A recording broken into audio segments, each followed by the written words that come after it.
Baik, Assalamualaikum warahmatullahi wabarakatuh. Perkenalkan, nama saya Heli Sumisari. Saya berasal dari kelas 4A PAI. Di sini saya akan menjawab soal UTS dari pembelajaran Al-Quran Hadis di madrasah. Jawaban soal pertama yaitu hubungan konsep dasar pembelajaran Al-Quran Hadis dengan tujuan standar kompetensi ini sangat penting, apalagi dalam konteks pendidikan Islam, karena bertujuan untuk membentuk karakter siswa, meningkatkan pengetahuan agama, dan mengajarkan nilai-nilai moral dan etika. Tujuan ini sejalan dengan upaya menciptakan individu yang bermoral dan beretika, beriman dan bertakwa. Standar kompetensi ini mencakup berbagai aspek. Aspek pertama yaitu aspek kognitif, afektif, dan psikomotorik.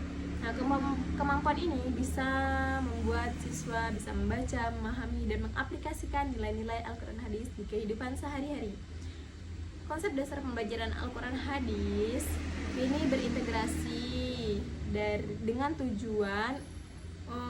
tujuan standar kompetensi ini agar menghasilkan generasi yang cerdas, ya, tidak hanya cerdas tetapi juga bermoral dengan baik.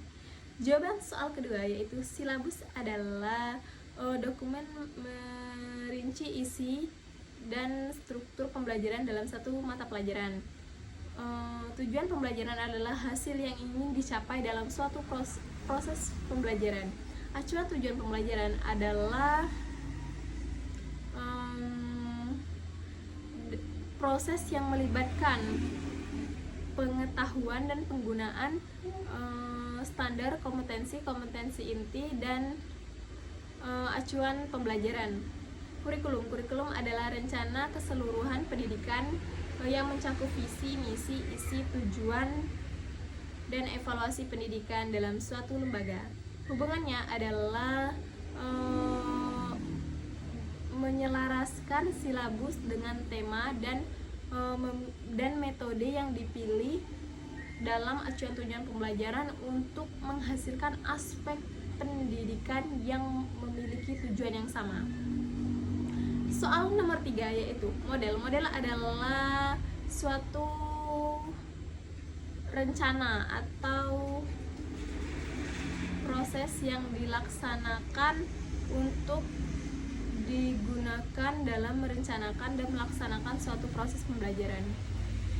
Sedangkan metode adalah cara atau prosedur yang ingin digunakan dalam suatu proses pembelajaran.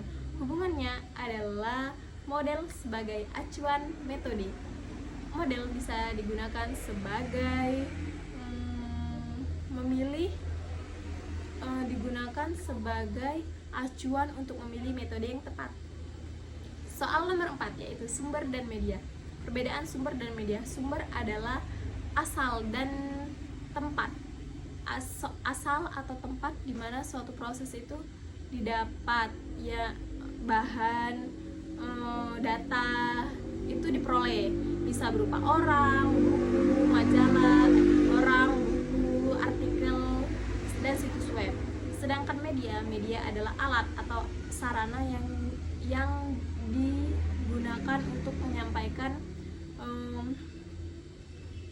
informasi, bahan, dan data diperoleh. Media bisa berupa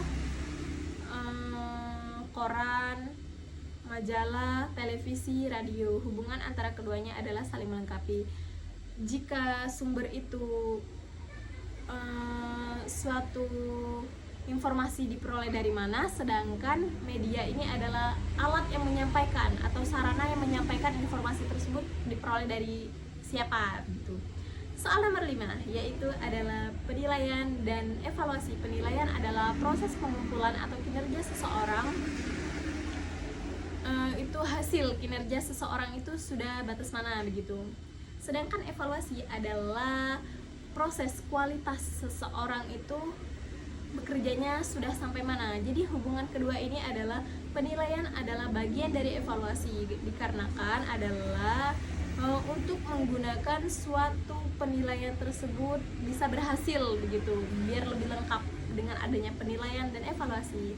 Baik, terima kasih. Wassalamualaikum warahmatullahi wabarakatuh.